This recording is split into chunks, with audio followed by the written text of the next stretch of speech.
In June 2024, the U.S. Heartland China Association led a special delegation of American agriculture students and faculty from 7 states, 10 universities, including 8 1890 land-grant universities, to attend the 4th annual U.S.-China Agriculture Roundtable in China. They embarked on a 17-day immersive learning trip across 5 Chinese provinces and 7 cities, and engaged in eye-opening discussions on global food security and sustainable agriculture with their Chinese counterparts. Students and faculty were struck by many things. In a word, enlightening.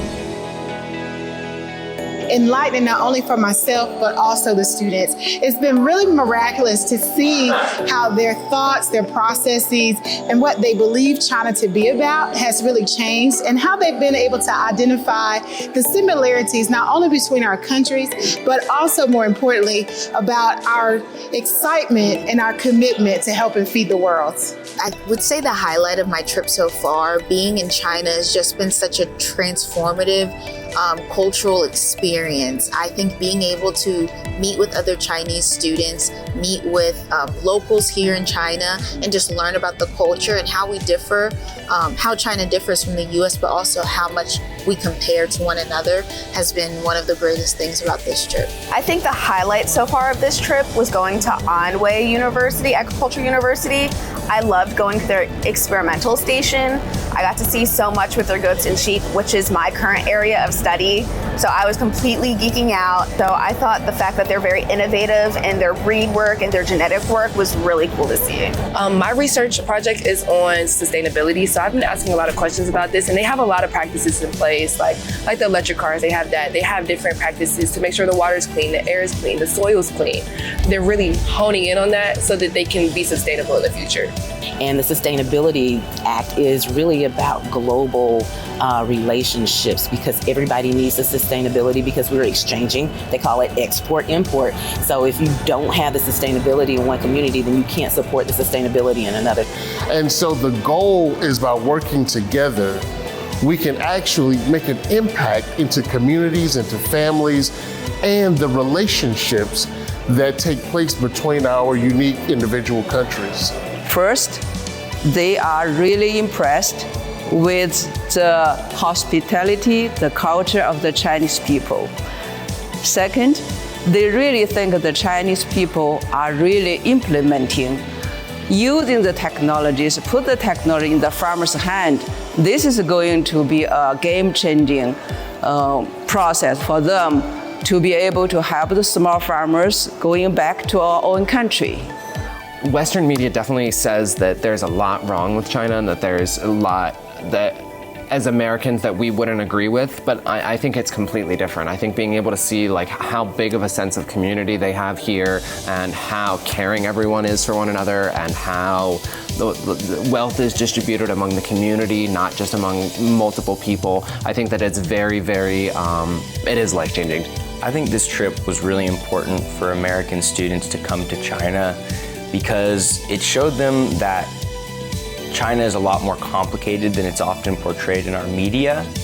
People in China, especially students, are eager to collaborate, and they have good ideas to share. We have to come together to address shared challenges. And the current leaders sometimes are not able to come up with solutions. And I think we should not give up on that. That solution is possible, especially for the younger generations, who will be the leaders. We need the next generation, a younger leader, to come see a country like China and experience the dialogue. We need to let the young generation of the United States to come to us, to see what is China is like, what's the Chinese education, higher education, and what is Chinese young generation, their view and their thoughts about their counterpart, their peers of the United States. Meeting the students here in China was very interesting, because the way that they study and do things is a tad bit different, but at the same time, we have a lot of similarities as far as our study and research. Now, agriculture is one of the prime sector which is keeping the US-China relation in balance. This is very important. And another thing is, US and China are to the world's leading producer and consumer of the agricultural product. Their responsibility is not only to feed themselves, but also to feed the world. So they have to act synergistically.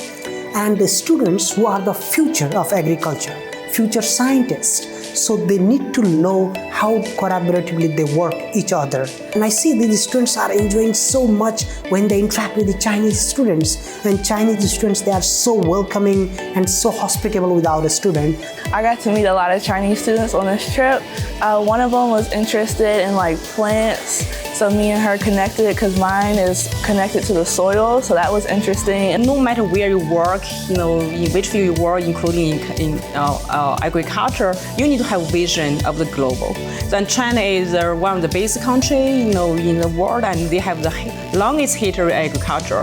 I believe they will see something different and learn something different from Chinese farmers. When thinking about how we work with farmers in the U.S., small landholders, some of the unique and innovative things that I can take back to these farmers, I think can be helpful and beneficial. Just from the cultural aspect, we have so much to learn from one another, but even when we get to talking about innovations and collaborating on green energy in the future, there's so much that's happening in China that the US is trying to do, but they could be collaborating with China in order to get it done instead of kind of reinventing the wheel.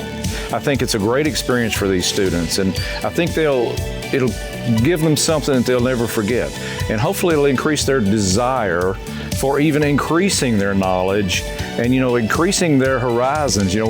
Sometimes we get tunnel vision or we live in kind of a box. Well, this definitely takes you outside of the box.